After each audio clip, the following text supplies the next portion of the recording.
Con el paso del tiempo, algunos objetos nos permiten reconstruir capítulos enteros de la historia. A su estudio e investigación se ha dedicado una rama de la ciencia cuyo objetivo es clarificar nuestro pasado.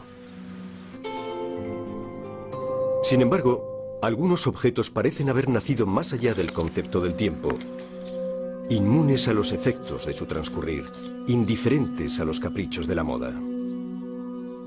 Infrecuentes por aunar funcionalidad y belleza, son producto de la intuición y de la creatividad de mentes geniales.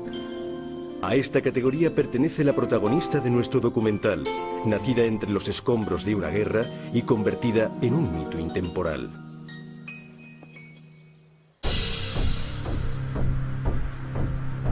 Vespa, una leyenda italiana.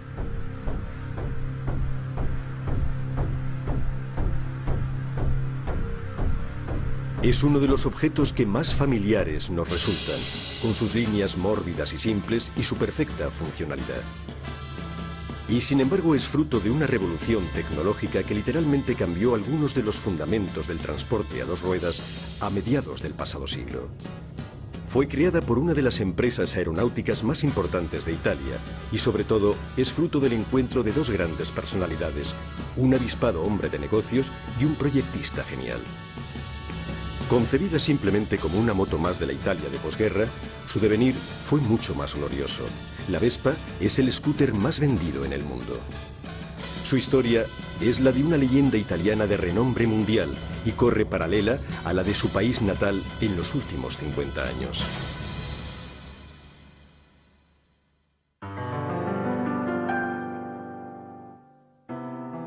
...1946...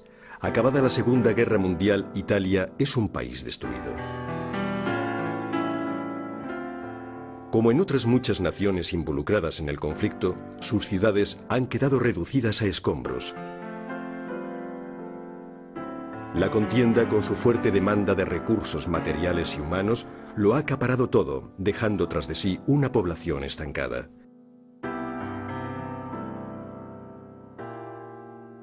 Faltan los bienes de primera necesidad, escasea el trabajo, por todas partes hay carestía y desolación.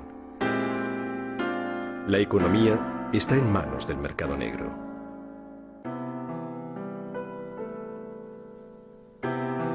A muchos la guerra también les ha dejado sin casa, pero al menos ahora que la pesadilla de los ataques aéreos pertenece al pasado, la gente puede comenzar a pensar de nuevo en el futuro.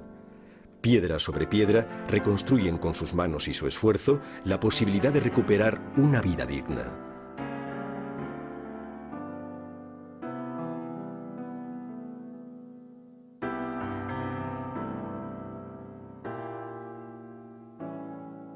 En las capitales de toda Europa se trabaja intensamente en el restablecimiento de las vías de comunicación, se inauguran nuevos aeropuertos y se relanza la aviación civil.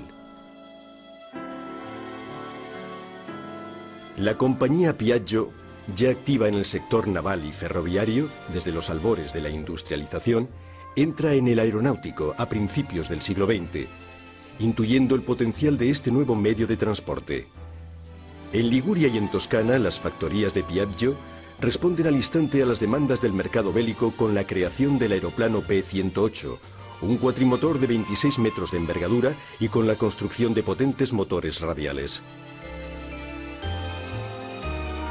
Pero si bien la contienda desencadena un fuerte desarrollo de las industrias dedicadas a la logística militar, estas, a su vez, se convierten en objetivo prioritario de los bombardeos enemigos. Al acabar la guerra, sobre todo en la industria toscana, todo estaba en ruinas. Enrico Piaggio se encuentra con una industria destruida, con una plantilla que pasa de 10.000 operarios antes de la guerra a solo 60 después de ella. Por tanto, hablamos de una completa destrucción, no solo de los productos, sino de las instalaciones. Y eso es toda una tragedia para cualquier empresa.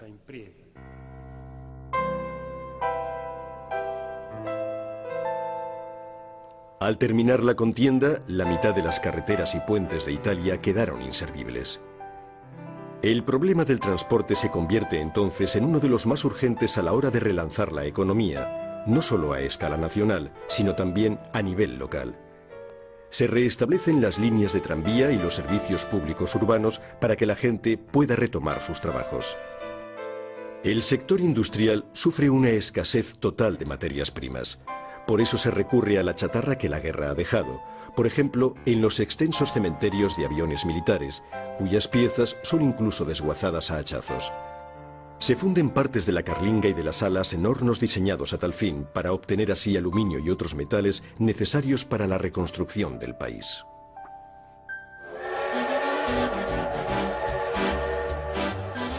Los países devastados por la guerra reciben ayudas procedentes de organismos internacionales y de Estados Unidos, quienes organizan para ello un convoy denominado el Tren de la Amistad, para proveer a la población europea con productos de primera necesidad. Se desarrolla una campaña de solidaridad a lo largo y ancho de Estados Unidos con el fin de socorrer a las gentes del otro lado del océano. Con ello, Italia parece ponerse en marcha, pedaleando en bicicleta o, para los más afortunados, sobre una moto. Sin embargo, la mayoría sufre la falta de vehículos a precios accesibles y las carencias de un sistema público de transportes que en esos momentos resulta del todo insuficiente. En este contexto social, Enrico Piaggio va madurando la idea de lanzar un producto totalmente innovador. Cuando Enrico Piaggio cambia totalmente la producción, pasando de fabricar aviones con una envergadura de alas de 26 metros a producir un vehículo de 1,5 metros de largo, está claro que realiza una profunda transformación empresarial. Él sostenía que era necesario que los empresarios contribuyeran a que el país volviese a la normalidad, que contribuyeran a esta reconstrucción en el sentido social y no solo en el económico. Y, por tanto, alcanzar unas cifras de producción no era el único objetivo de la empresa. Enrico Piaggio confía la realización de este nuevo producto a uno de sus mejores hombres, Corradino d'Ascanio, un eminente diseñador aeronáutico que en 1930 había conseguido hacer volar el primer helicóptero italiano, tal y como él contaba en una de sus pocas entrevistas. Le mie esperienze aeronautiche rimontano già quando ero bambino, che mi dilettavo di fare modelli, eccetera. Siccome tutta l'aviazione, l'industria aeronautica languiva, io pensai che la cosa importante era realizzare l'elicottero a cui avevo pensato sempre. Riuscii a fare questo elicottero pilotato dal allora maggiore Nell, ha battuto i primi record mondiali di lunghezza, durata e distanza. El helicóptero de d'Ascanio voló durante casi 9 minutos, alcanzando una altura de 18 metros y cubriendo una distancia de algo menos de 2 kilómetros. Volar es la gran pasión de d'Ascanio. En 1931 inventa el helicóptero coaxial, una innovación revolucionaria en la tecnología aeronáutica, pero su genio inventivo no conoce límites. Appena passato il cataclisma della guerra, il dottor Piaggio mi ha incaricato di studiare un veicolo semplice, economico, di facile costruzione, alla portata di tutti, e naturalmente io all'idea di progettare un oggetto nuovo mi sono entusiasmato moltissimo. Era un inventore di tutto. Inventó de todo. De todo. Y si había que construir algo o mejorarlo, él lo inventaba. Cuando me rompí el brazo y no podía escribir, él me hizo un cabestrillo de madera con ruedas para que pudiera mover el hombro y con un muelle que sostenía un lápiz para que pudiera escribir. Yo quería librarme de ir a la escuela unos días, pero por desgracia podía hacerlo todo sin ningún problema. Pero como nos cuentan sus nietas, la invención de la Vespa no es sino uno más de entre los muchos y ocurrentes inventos de su abuelo. A él no le gustaba la moto como medio de transporte. A él le gustaban los coches, además de volar. Nunca presumió de las Vespas. Nunca nos llevó a dar una vuelta en ella. Nos llevaba en coche. Con el Vespa 400, que era un cochecito.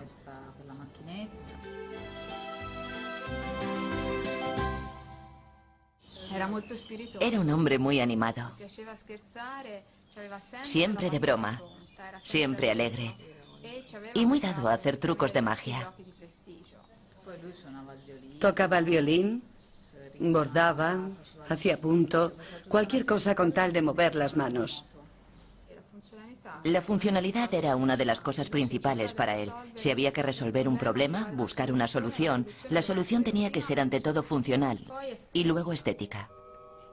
Y de hecho, como él mismo contaba, el proyecto de la Vespa nació de la idea de hacer que una persona estuviera sentada más cómodamente en una moto. Ho messo un parafango dal sedile che copre la ruota, ho disposto uno sterzo in corrispondenza della ruota anteriore, automaticamente la forma nasce. Altra particolarità nuova è stata quella di rendere queste ruote smontabili non come nelle normali motociclette che sono montate a forcella con un perno trasversale, così che in caso di foratura della gomma è necessario sfilare il perno e togliere la ruota e quindi smontare. Mentre qui si è realizzato un sistema analogo a quello che è usato ampiamente sui carrelli degli aeroplani, in cui la ruota è messa a sbalzo così che può essere agevolmente smontata analogamente a quello che si fa sull'automobile. La Vespa de Dascanio estuvo precedida en realidad por un curioso prototipo diseñado por el ingeniero Spolti, también empleado de la empresa Piaggio durante los últimos meses de la guerra. Los operarios que construyeron aquel aparato lo bautizaron jocosamente como Pato Donald. Enrico Piaggio queda impresionado ante la idea de aquella pequeña moto carenada, pero no le gusta el acabado y le pide al ingeniero Dascanio el desarrollo del proyecto. En poco tiempo, Corradino Dascanio diseña un vehículo de formas sencillas y redondeadas con unas características técnicas algo revolucionarias, no solo con respecto al modelo Pato Donald, sino también con respecto a todas las motos que se habían fabricado hasta entonces.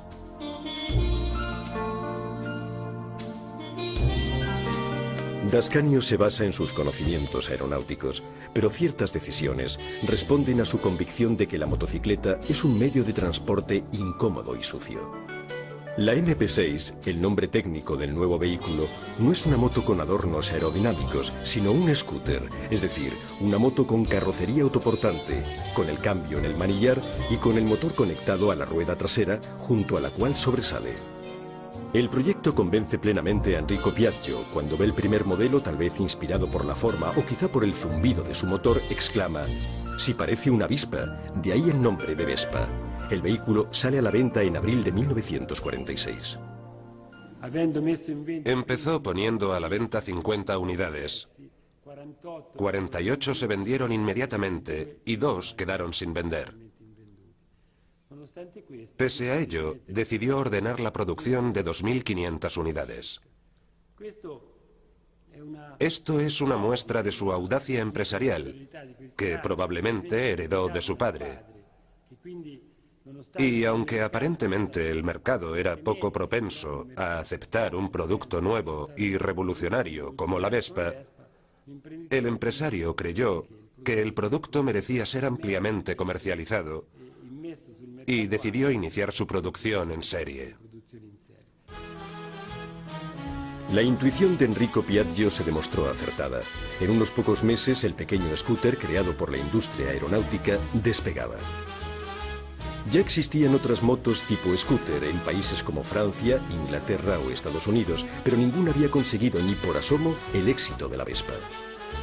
Las instalaciones de Pontedera, en la provincia de Pisa, trabajan a pleno rendimiento y en 1953 se fabrica la Vespa número 500.000. A los 3 años, en 1956, una década después de su invención, se celebra la salida de la Vespa número 1.000.000.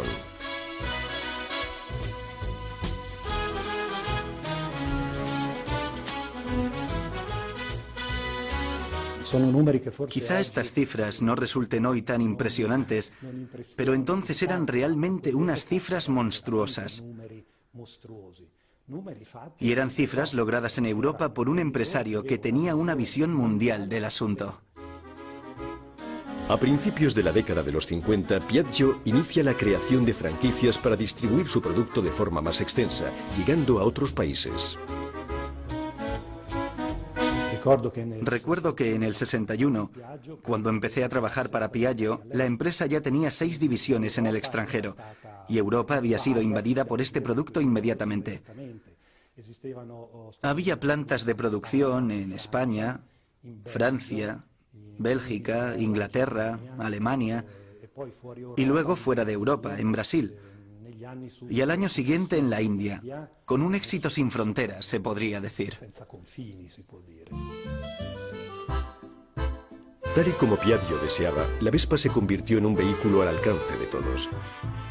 Se usa para ir al trabajo y gracias a su carrocería que protege las piernas y esconde el motor, quien la conduce no se mancha ni siquiera transitando por caminos de tierra. La pueden llevar incluso las mujeres en una época en la que están adquiriendo un papel cada vez más activo en la sociedad. Pero también representa una nueva forma de evasión en un mundo que finalmente ha dejado atrás la guerra. Con la Vespa es posible viajar los domingos a lugares de asueto y así desconectar de toda una semana de trabajo.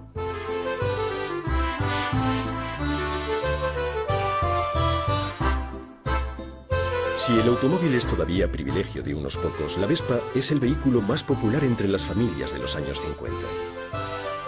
Era la primavera del 48 y mi padre llegó a casa con una noticia que me hizo feliz. Había comprado una Vespa. Lidia, mi madre, estaba aterrorizada y yo, naturalmente, no. Mi padre, encantado con mi reacción, me llevaba a pasear. Y a mí me encantaba, porque iba de pie delante de él, agarrado al manillar. Y me sentía como si condujese, con el viento en el pelo, que llevaba largo gracias a mi madre. Era una sensación estupenda que recordaré siempre.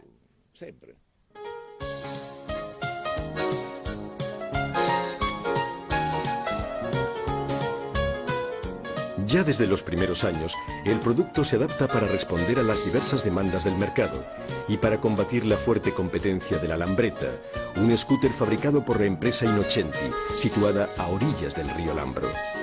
Y lo más importante es que se ofrece la posibilidad de financiar su compra a plazos. Ello es una absoluta novedad, que convierte a este medio de transporte en algo asequible para aquellos cuyos ingresos dependen de pequeños negocios. Recuerdo ver pasar a los hombres en Vespas con un remolque detrás.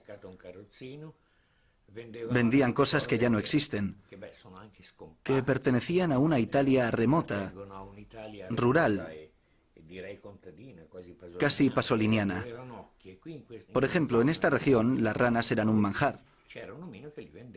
Recuerdo a un hombre que las vendía. Pasaba vendiendo ranas y las llevaba en un remolque sujeto a su Vespa. La motocicleta de Piaggio se convierte rápidamente en un símbolo de libertad y entra en la vida de las personas sin distinción de clase o edad. Es también la protagonista de los cómics de Giacobetti, el famoso y entonces jovencísimo dibujante italiano. Pero su fama como producto del diseño italiano, reconocida y consolidada en la actualidad, proviene sobre todo del cine.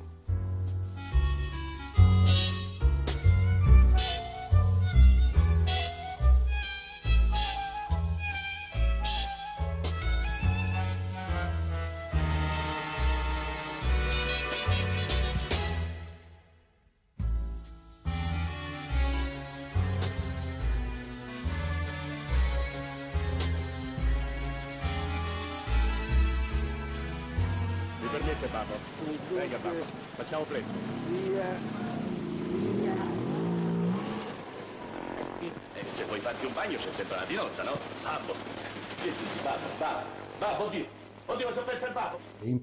Una contribución importantísima la hizo el cine, o mejor digamos las películas que difundieron la imagen de la Vespa.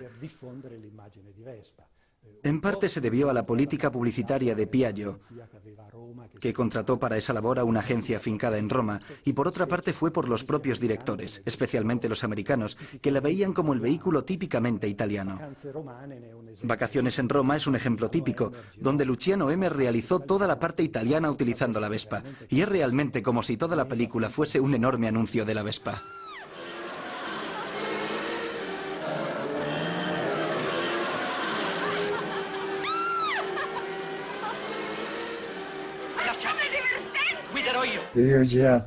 Rodé todos los exteriores de vacaciones en Roma con Audrey Hepburn y Gregory Peck. Según sus contratos, no podían montar en Vespa.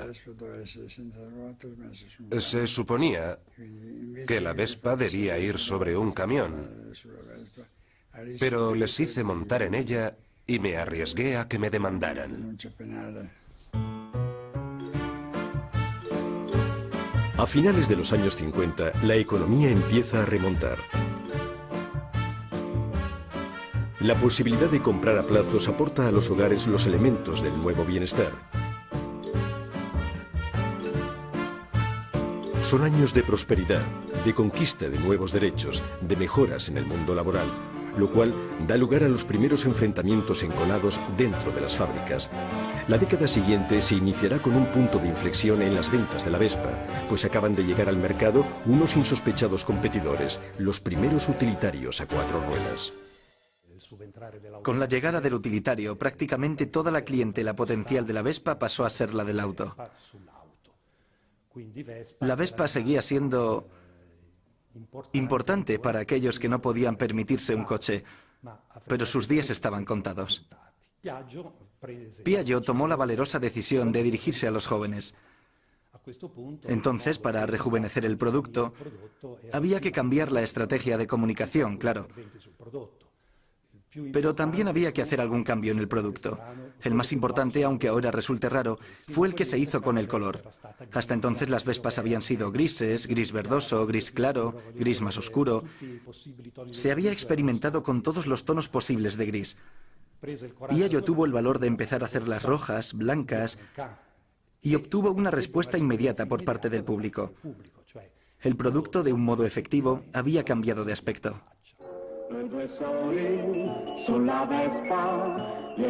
Cambia el modo de presentar el producto, con la complicidad de la televisión que comienza a imponer su propio lenguaje. Se renuevan los modelos, incluso en las gamas más tradicionales y populares como la GS. Salen al mercado modelos más originales y atrevidos como la 90 Super Sprint, hoy una de las más codiciadas por los coleccionistas. En 1963 se fabrica la primera de 50 centímetros cúbicos, para la que no se exige carné de conducir, sino tan solo haber cumplido los 14 años. Tiene un gran éxito entre los jóvenes. Vespa 50. Senza targa, senza patente.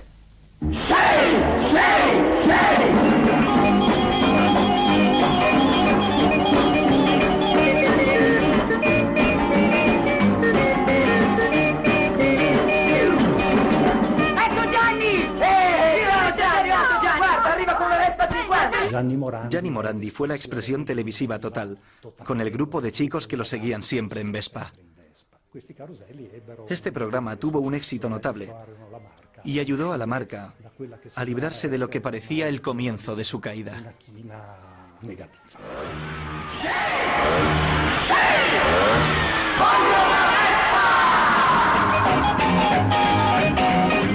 Con Vespa si può, perché si guida con gioia. È bella, è forte, è robusta. Ci porta sicuri su tutte le strade. Sì, con Vespa si può. Piaggio cuida mucho la faceta publicitaria. La primera publicidad de Vespa en el 46 se hizo con una mujer. La mujer que conduce la Vespa es una mujer que trabaja. El 46 fue el primer año en que las mujeres votaron en Italia. Y, por tanto, era un mensaje, como diría, que anticipaba mucho aquella emancipación femenina y señalaba a los valores que estaban detrás de esos elementos de emancipación. Y, en efecto, entre las indicaciones que Piaggio le dio a D'Ascanio durante la fase de diseño, figuraba que debía ser también un vehículo apto para las mujeres. D'Ascanio, que no era un apasionado de las motos, no tuvo dificultad en satisfacer dicha demanda. De hecho, durante años, las campañas publicitarias estuvieron dirigidas indirectamente a las mujeres. El hombre compra la Vespa porque a las mujeres les gusta la Vespa. Pero la imagen de una mujer sobre una Vespa sigue siendo sobre todo un reclamo publicitario. Certo lo otterrai, solo quando una Vespa lo otterrai. Sopra i monti arriva al mare, tu con lei potrai arrivare, è lo scooter da comprare. Vespa, 2 volte economica.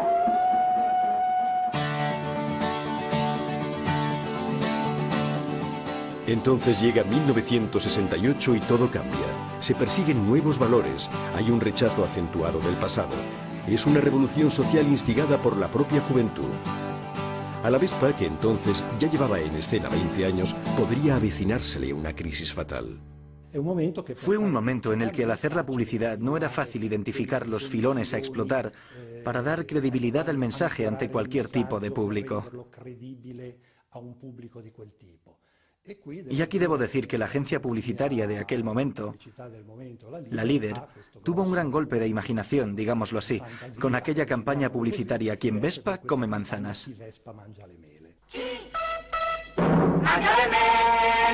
Ci risiamo.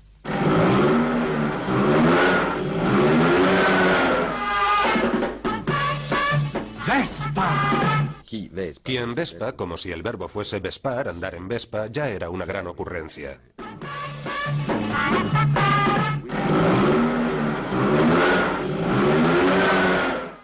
Y como se trataba de la imagen de una manzana mordida, en referencia al pecado original, a la tentación de Eva, sin obviedad, con esa pequeña alusión sexual se refería al sentimiento de independencia y al anticonformismo.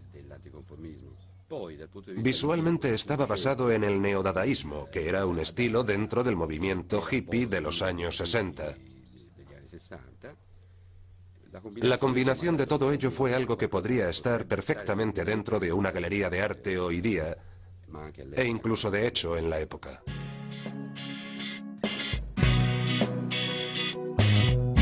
Y es que la Vespa, además de no quedarse trasnochada, mantiene una línea inconfundible, diseñada en la ya temporalmente alejada posguerra, y se convierte en un objeto de culto que se presta a las más diversas interpretaciones estéticas.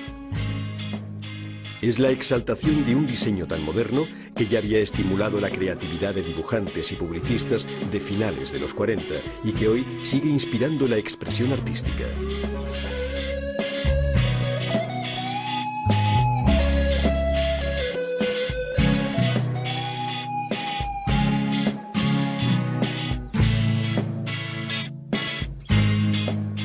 Algunos ejemplos se conservan en el Museo Piaggio de Pontedera, como una gigantesca PX concebida para una exposición internacional. O una serie de ET4 realizada en el 2001 a caballo entre el arte y el diseño, que se presentó en un concurso para celebrar el scooter más famoso del mundo.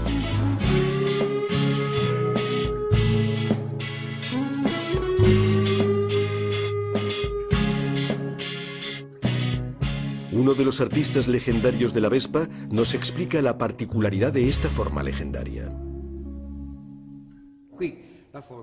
Aquí la forma nace del uso del motor y de haber pensado meter al hombre sentado sobre el motor, que el motor fuese una continuación del hombre, como un centauro. Si nos fijamos en un aparcamiento de motos, con Suzukis, Hondas, modelos orientales y las Vespas, veremos que reflejan sus respectivas culturas formales. Los faros son rasgados, como los ojos orientales, y sin embargo en la Vespa son redondos. Aquellas pertenecen a la cultura samurái, y estas pertenecen a la cultura griega, a la cultura clásica. Modificando la forma de la clásica PX y jugando con la transparencia del alabastro, Trafelli realiza en el 2003 su Vespa mitológica. El asiento es de alabastro y está esculpido como si fuera de verdad, o sea, situado sobre la parte trasera. Los intermitentes y el faro también están hechos en alabastro. Lo mismo ocurre con el casco, es del mismo material. He echado mano de la imaginación y he recurrido a un material antiguo, digamos legendario, para representar un mito, el del centauro. A su vez he exagerado las líneas clásicas tan concomitantes a la forma de la Vespa. Lo scudetto del più popolare scooter del mondo è diventato l'emblema di vastissime corporazioni di uomini e di donne associati dall'affetto per il loro veicolo. Disegnano a schiere quell'emblema sulle piazze d'Italia e dell'estero quando fanno i loro raduni. Al via partono in coro. Viaggiano con mezzi propri, in altri tempi lusso da nababbi, raggiunto ora con 2 ruote.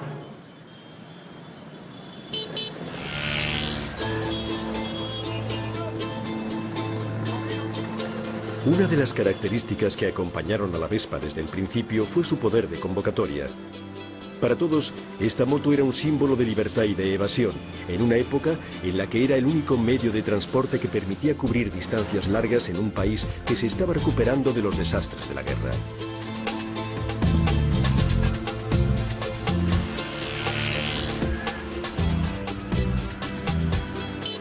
En 1949 nace en Viareggio el primer club de Vespas de Italia. Congrega grupos que se han ido formando espontáneamente a nivel local para organizar juntos excursiones, concentraciones y competiciones de toda clase, pero siempre a bordo de una Vespa.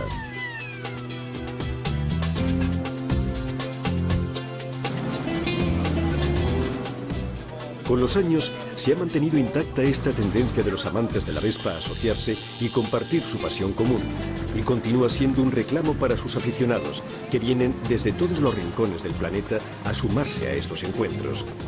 Es el caso de Eurovespa, la concentración más famosa en Europa. Eurovespa comenzó en 1955 en San Remo. Es una cita a la que acude gente de las principales capitales europeas y se celebra siempre en el mismo sitio, en su única sede. La Europa de la Vespa nació antes que la Europa política. En Eurovespa, la pasión por este scooter se manifiesta de formas diferentes y allí se encuentran en torno al mismo objeto de deseo las personas más diversas.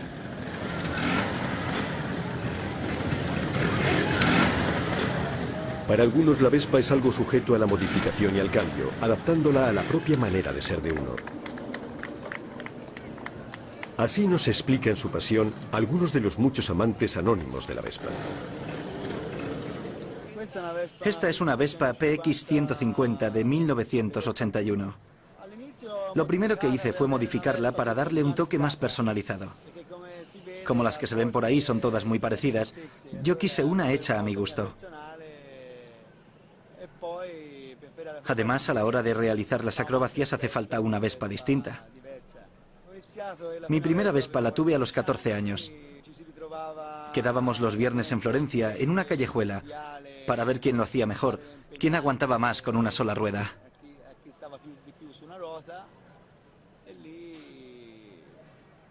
Y bueno, dedicaba mucho tiempo a practicar por mi cuenta. Y por eso siempre ganaba yo.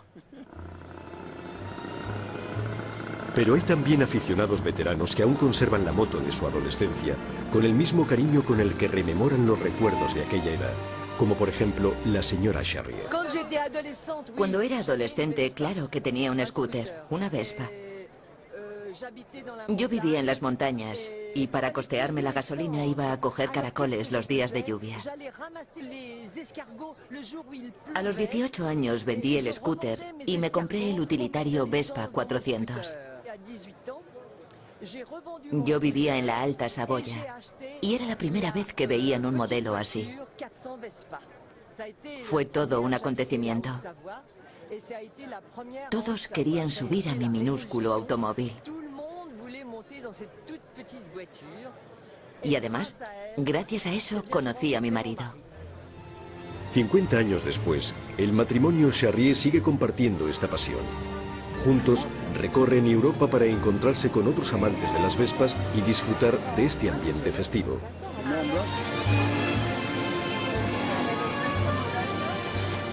Eurovespa es también el punto de encuentro de los coleccionistas y de quienes buscan objetos originales, las últimas publicaciones o recambios difíciles de conseguir a la hora de arreglar una Vespa antigua.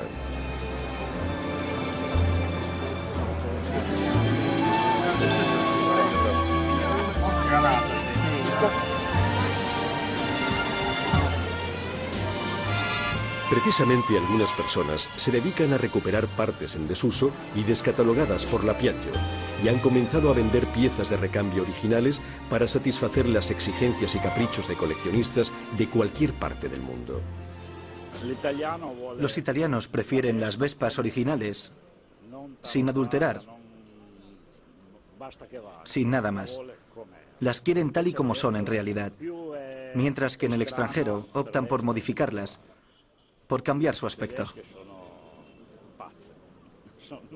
Los alemanes están como una cabra, hacen auténticas locuras. Les da por quitar la carrocería, han construido incluso una Vespa con motor de hidrógeno.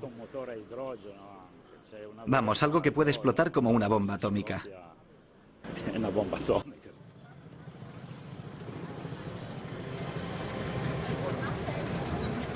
Los coleccionistas de Vespas son gente variopinta y algo fanática.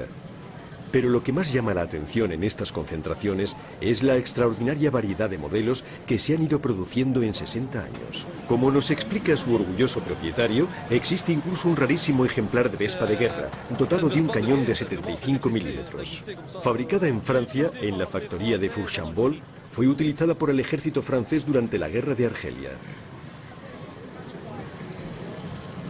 Cada aficionado tiene una historia que contar, un recuerdo personal de cómo comenzó todo. Un día me trajeron una vieja Vespa a mi taller para que le hiciera una puesta a punto. Ahí es donde comenzó mi afición, porque unas semanas después mi tío me vio con ella y me dijo: ¿por qué no te compras una Vespa? Yo también tengo una. Le contesté: vale, y si quieres incluso te compro la tuya. Así que me hice con 2 Vespas y a partir de ahí me compré una tercera, una cuarta y ahora ya veis, tengo una pasión exagerada por las motos antiguas.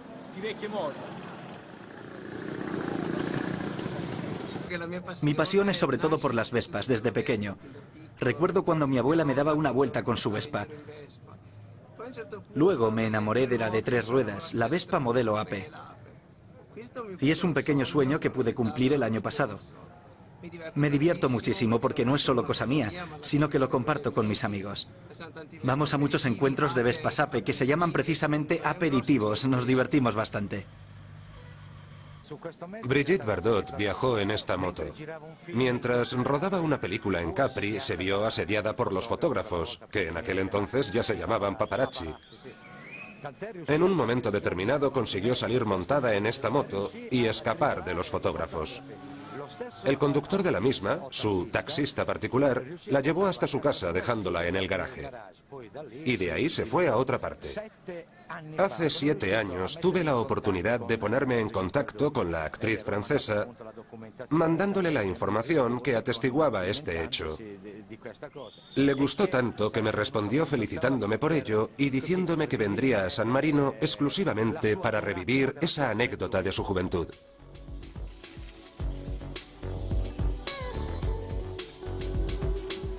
En 1980, cuando la moda del coleccionismo está apenas en sus inicios, se crea un registro para la conservación del patrimonio de información técnica, histórica y de tradiciones ligadas a la Vespa.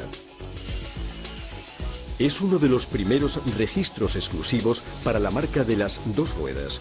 En él se pueden inscribir los modelos fabricados por Piaggio entre 1946 y 1976, siempre bajo la aprobación de una comisión de homologación que certifique el nivel de calidad de su restauración. Un paso importante para conservar de manera más íntegra modelos que forman parte de la historia italiana.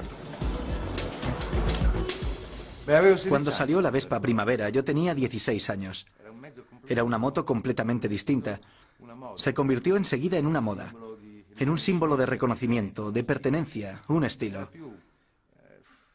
No era tan pesada, tan culona como los modelos anteriores. Parecía más bien esbelta, una chica atractiva. Durante varios años organizamos en Turín carreras de Vespas Primavera. Tenían lugar en un viejo circuito de karts y aplicábamos las normas de las 24 horas de Le Mans, que para nosotros era francamente una prueba mítica. Los equipos los componían 2 personas. Se hacían paradas para la carga de gasolina y para el cambio de pilotos. No se permitían motores trucados. Era incluso peligroso, como alguno aún recordará.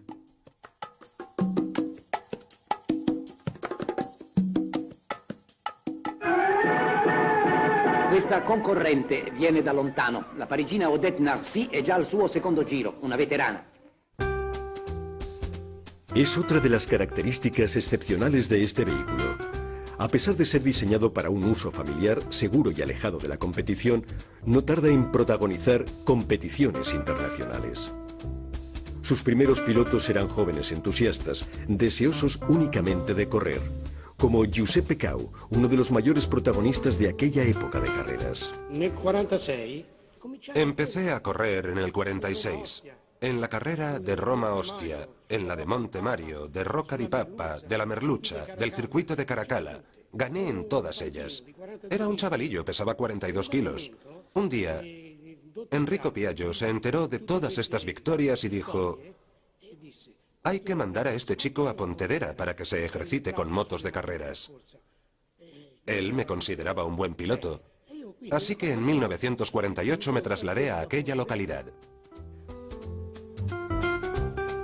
La experiencia en carreras se traducía luego en mejoras fundamentales en la fabricación de modelos. Los pilotos de Pontedera eran a su vez los mejores experimentadores de la empresa Piaggio. Durante las pruebas solíamos caer enfermos. Sinusitis, dolor de garganta, anginas, etc.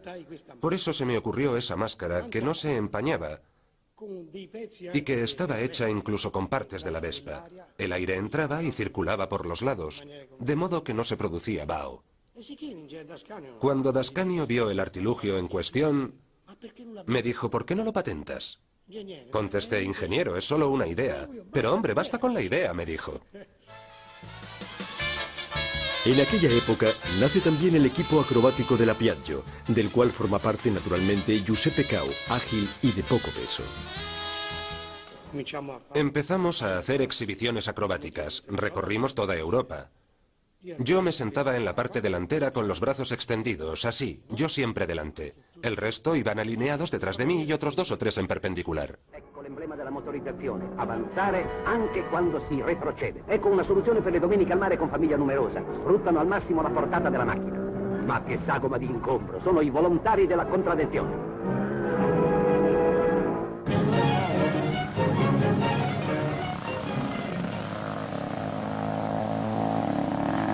Junto a Giuseppe Cau, hoy jubilado, vamos a vivir emociones intensas. Medio siglo después, en la pista de pruebas de la Piaggio, el expiloto va a volver a sentarse en una Vespa 125 Corsa, la misma con la que ganó en el circuito de Perugia y en el Gran Premio de Bolonia de 1950.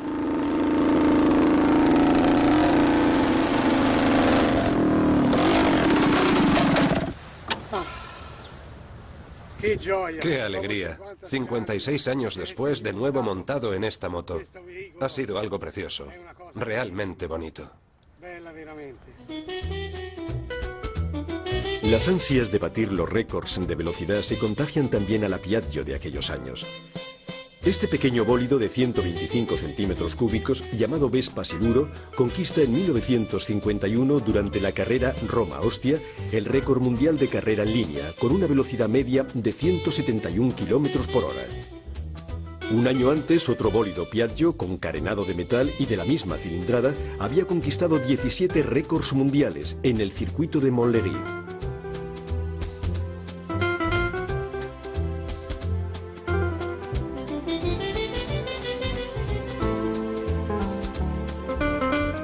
En suma, la Vespa, pese a su naturaleza doméstica, desencadena las ganas de correr y de competir. Pero no solo eso, se puede afirmar que también es un derroche de fantasía y un deseo de llevar a cabo empresas singulares, de hacerse notar.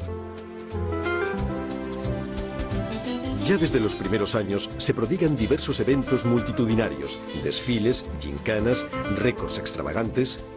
Un estudiante francés consigue atravesar el Canal de la Mancha desde Calais a Dover montado en una Vespa.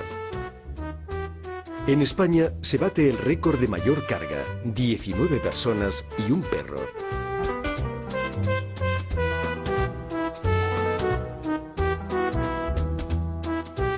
En cada acontecimiento, en cada reencuentro, la gente acude en gran número. La Vespa forma ya parte de la vida social y hace evidente su gran capacidad de convocatoria.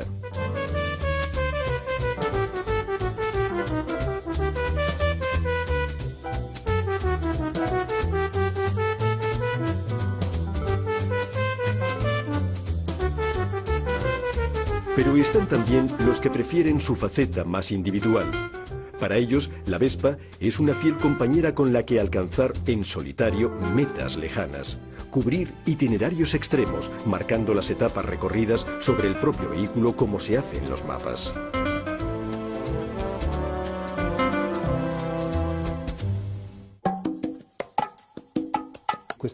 Este producto quizás deba su éxito a su forma, pero también al hecho de que desde el punto de vista tecnológico se le han ido haciendo mejoras constantemente.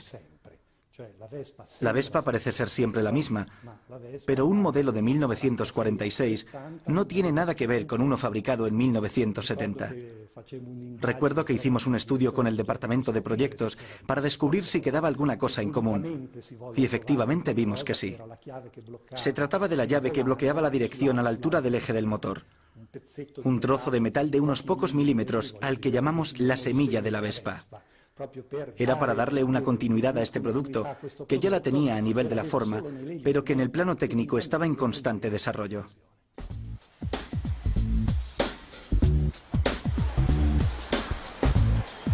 Es este uno de los secretos de la Vespa. Con los años ha logrado renovarse continuamente, pero sin hacerlo evidente por fuera. Estéticamente, ha conservado su línea sencilla y elegante, el estilo que la ha hecho única ya desde el principio. Técnicamente, no ha dejado de evolucionar, pero ha mantenido muchas de sus características originales. En 60 años se han producido casi 150 modelos diferentes y sigue siendo el único scooter en el mundo realizado en acero, con un monocasco sin chasis. La rueda delantera presenta todavía las mismas características y la tracción sobre la rueda trasera es directa. La posición del conductor sobre una Vespa sigue siendo más ergonómica que sobre cualquier otra moto tipo scooter. El modelo PX, para satisfacer a sus más fieles, sigue teniendo su cambio de 4 marchas en el manillar.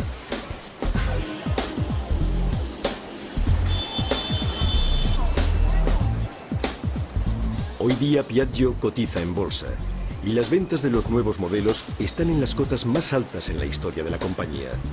La atención y la pasión que esta marca atrae son mayores que nunca.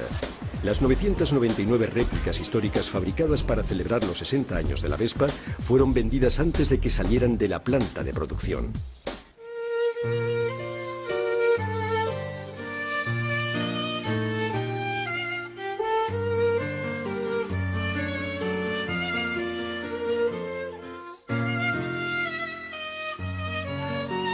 Para conservar este extraordinario patrimonio se creó el Museo Piaggio, junto a la factoría de Pontedera.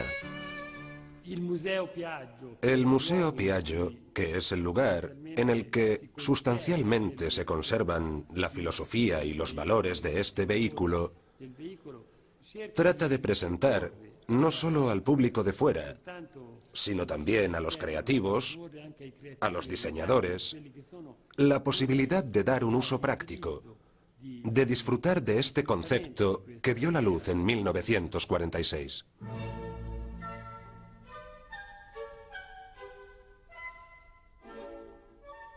La clave del éxito de la Vespa radica en el ocurrente ingenio de quienes la diseñaron y en la capacidad emprendedora de los que la divulgaron por el mundo.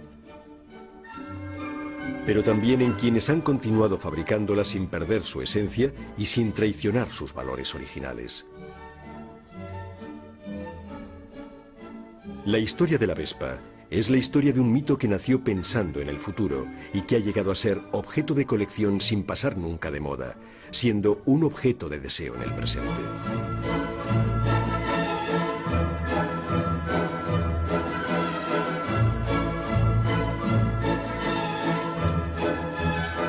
Los protagonistas de esta larga historia se hallan en el Museo de Pontedera, dedicado a Giovanni Alberto Agnelli, descendiente por línea materna de la dinastía Piaggio.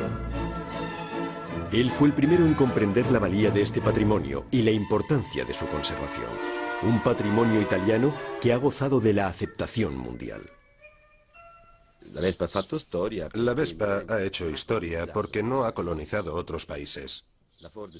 El Ford T era ideal para países que no tenían el nivel económico de Estados Unidos, porque era más familiar, más accesible. Los americanos importaron un modelo diferente y siguieron exportando el suyo. La Vespa, por el contrario, no se ha exportado. Más bien ha sido que la Piaggio se ha asociado con otras compañías extranjeras y ha mantenido una imagen, a fin de cuentas, probablemente coherente con el espíritu italiano.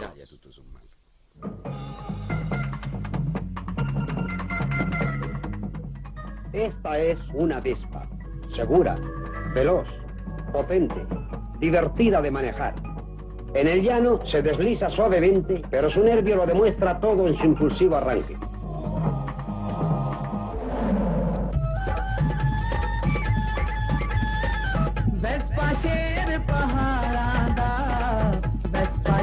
La Vespa, en definitiva, es un producto típicamente italiano que ha sabido responder a las exigencias del mercado, asumiendo en cada momento y lugar formas y funciones diferentes.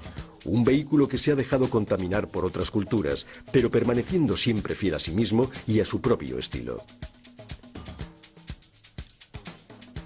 Nuestro breve paseo en Vespa a través del mundo concluye en India, con un testimonio acerca de la total versatilidad de este scooter italiano. Me encontraba en India, concretamente en el sur, en la región de Tamil Nadu. Llegamos a un paso a nivel con la barrera bajada. En ese momento llegó un hombre en un scooter y se situó al lado de nuestro vehículo. Llevaba una carga a un lado,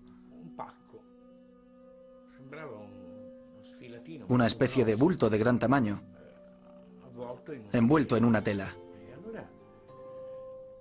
Entonces le pregunté a mi chofer que qué podría ser aquello.